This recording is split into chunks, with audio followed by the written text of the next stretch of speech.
history. Assassin's Creed is a game loaded with action, sneakiness, and a twist of history. In the 10 years that Assassin's Creed has been around, it released over 10 titles on consoles and mobile devices. That averages out to one game a year. In addition to those games, the franchise has entered into the world of book and film as well. With the new Assassin's Creed titled Assassin's Creed Origins coming out in a few months, we here at StatBoost wanted to give you a short history of the series. Some stuff you already know, some stuff you might not know. Either way, I'm sure you'll enjoy this video if you like Assassin's Creed. If you've never played the series, I hope we can convince you to pick it up. Let's get started.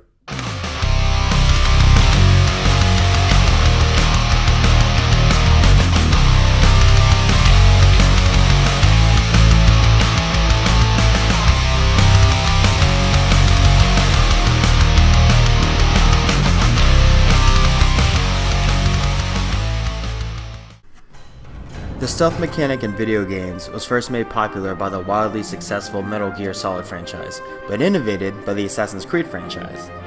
Blending into groups, pickpocketing, and eavesdropping are just a few new ways the stealth mechanic further developed through Assassin's Creed.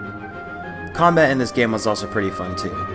Nothing groundbreaking in this department, but taking on 4 or 5 enemies at once and winning is really a fun thing to see during gameplay. It makes you feel like you're a ninja, or an assassin rather.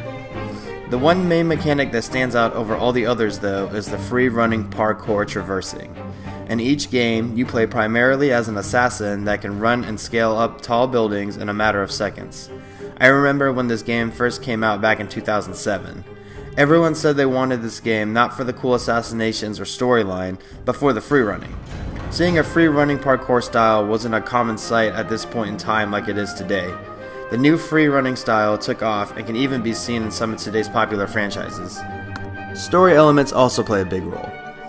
Running through Italy in the game during the Renaissance period in Assassin's Creed 2, for example, gives you a glimpse into real-world history. One of my favorite things to do is to Google the game's landmarks and see how well Ubisoft recreated iconic buildings and statues throughout history. Seeing the realism of these places is truly impressive and again adds to the immersion. The parts of the game that are fictional, like the Animus and Minerva's species, give the game both an ancient and futuristic feel. The way they write the story and real-life events really gets you to wonder if things could really have happened the way it's portrayed. This blending of story and real-life elements creates a rather interesting train of thought. Seeing the events unfold can make you wonder if things may be different than the way society has taught us. Is Ubisoft on some Illuminati level trying to tell us something about the end of the world? Back in 2007, French video game publisher Ubisoft released the first title in the Assassin's Creed franchise titled, you guessed it, Assassin's Creed. You follow the story of Altair, an assassin fighting the Knights Templar. Well, actually, you follow the story of Desmond Miles, Altair's descendant. He's just a normal guy until one faithful day, Abstergo, a company secretly ran by the Templars, abducts Desmond. They create a device named the Animus. The Animus is a pretty cool machine that taps into the user's DNA in order for them to live through their eyes. It's kind of like the machine they use to control the avatars in Avatar. You've seen that movie, right? Giant blue human-like creatures that all have their own personal flying creatures. Earth sucks! Not really. Just playing. Moving on! The Animus has a pretty unique feature known as the bleeding effect. Spending a lot of time in the Animus will cause the skills of the remembered individual to bleed into the user. This causes Desmond to have some free running and combat skills as his ancestors. It does have an extreme negative effect though. This overexposure causes memories to bleed in as well, not being able to tell what's real and what isn't. This could cause a number of mental disorders and even insanity. Altair's lifetime takes place during the Third Crusade. If you're not familiar with the Crusades, it's a series of religious wars fought for nearly 200 years. Crazy, right? Altair is a member of the Secret Order of Assassins whose purpose is to defend against the Knights Templar and to attain the Apple of Eden, an ancient object that possesses mind control. The assassin's signature weapon, the Hidden Blade, is used to stealthily assassinate their targets. A sign of complete loyalty to the Order was chopping off the ring finger in order to keep the Hidden Blades, well, hidden. During the game, you visit real-world locations like Jerusalem and Damascus. Altair eventually recovers the piece of Eden and activates it. A futuristic holographic globe pops up and shows where the other pieces of Eden are scattered across the world, and the hunt continues. The very end of the game goes back to Desmond experiencing the bleeding effect. He activates Eagle Vision and sees strange messages written all over the walls. We find out later they are all messages dealing with the end of the world. Assassin's Creed 2 occurs during the Renaissance period, a time in history where art and creativity thrived. Much like the first game, you get to visit real-world locations and people, except this time in Italy. Florence, Venice, and even the Vatican are areas you get to explore in great detail. One person you probably notice in the game right away is the famous Leonardo da Vinci. In Assassin's Creed 2, Da Vinci supplies Ezio with all his weapons and upgrades. He even modified the hidden blade in a way where assassins no longer need to cut off their fingers. Talk about a relief. The story and gameplay elements follow a similar fashion to the first game, except with more upgrades and things to do. By the end of the game, Ezio meets Minerva, a holographic representation of an ancient race that lived on Earth before humans. She explains how her race created humans and what needed to be done to save everyone. As she is speaking, she says, "The rest is up to you, Desmond." Ezio obviously does not understand who Desmond is and is left frustrated with many questions. Desmond, on the other hand, is freaking out seeing this while in the Animus. Plot twist! Assassin's Creed 3 brought even more fun and innovation to the series. It takes place during the American Revolution in the colonies. You play as Connor, a Native American whose real name I don't want to butcher. In this game, you can hunt animals, free run through trees, and much more. The biggest and possibly best addition to the Assassin's Creed formula, however, was the naval combat system. I still remember the first time I shot some cannons at another ship just so I could take it. The naval battles added a new layer to the Assassin's Creed formula and continued to innovate the franchise. Early Boston and New York City were some of the more explorable areas this time around. I won't lie, this game taking place during the early years of America hits home because, well, I'm an American.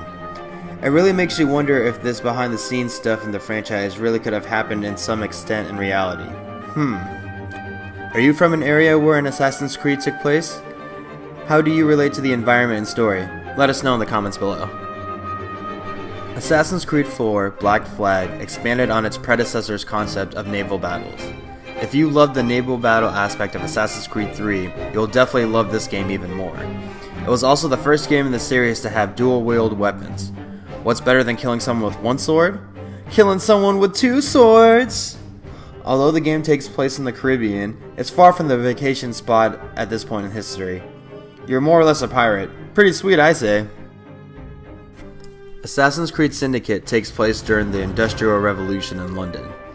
Playing as twins Jacob and Evie Fry, the Church and Monarch of England are in trouble due to the Templars, and it's up to our favorite twin assassins to liberate the country and its people. And yes, they are our favorite twin assassins because I'm pretty sure there isn't another pair in history, so they're the favorite by default. But still, they're super awesome. I could be wrong though. If you know another set of twin assassins out there, real or fictional, let us know. So one of the obvious and yet coolest differences in Syndicate has from the other games is the fact that you can play as a woman. A badass woman, might I add.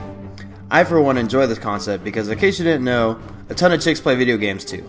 So why can't there be a female lead character? I'm glad Assassin's Creed took this route because it adds to more fun and variety to an already successful formula. And if the off chance you still live under a rock and think girls aren't gamers too, well they are. Girls kick ass too. Ever heard of Samus, Lara Croft, Bayonetta? One thing that is easy to notice about the Assassin's Creed franchise is how they move forward in history. 1 during the Crusades, 2 during the Renaissance, 3 during the American Revolution, 4 during the Golden Age of Piracy, that's an actual term by the way, look it up, and Syndicate during the Industrial Revolution. It would make sense for the next game to take place during a World War I or II era, but the series does what any good franchise would do and goes back to its origins, Assassin's Creed origins. This game takes place in ancient Egypt when pyramids, pharaohs, and cats ruled society. Mostly cats. The game releases October 27th, so we'll have to wait just a little longer to learn more. Being set farther in the past than any other Assassin's Creed game to date will make for some interesting storytelling about how the Order of Assassins and their fight with the Knights Templar began. As you watch this video, I'm sure you might have noticed we didn't cover all the games, and there may have been some holes in the things we explained. Well, there's a good reason for that. We can't give away everything that happened. Going out and discovering the content for yourself is part of what makes any game a fun experience. Stat Boost doesn't give out participation trophies. Go out and discover everything there is to know about this franchise. That alone is rewarding enough. We really hope if you've never played Assassin's Creed that you try it out. This is one of the best-selling video game franchises in history for a very good reason. We'll stay right back here again. Hey guys, thanks for taking the time to watch our video. If you enjoyed the video, check out our other videos. Or is it going to be over here? It's on one of these sides. If you really like us, commenting and subscribing lets us know that you want to see more. Be sure to stay tuned for more videos and giveaways. You all have a wonderful day. We'll see you next time.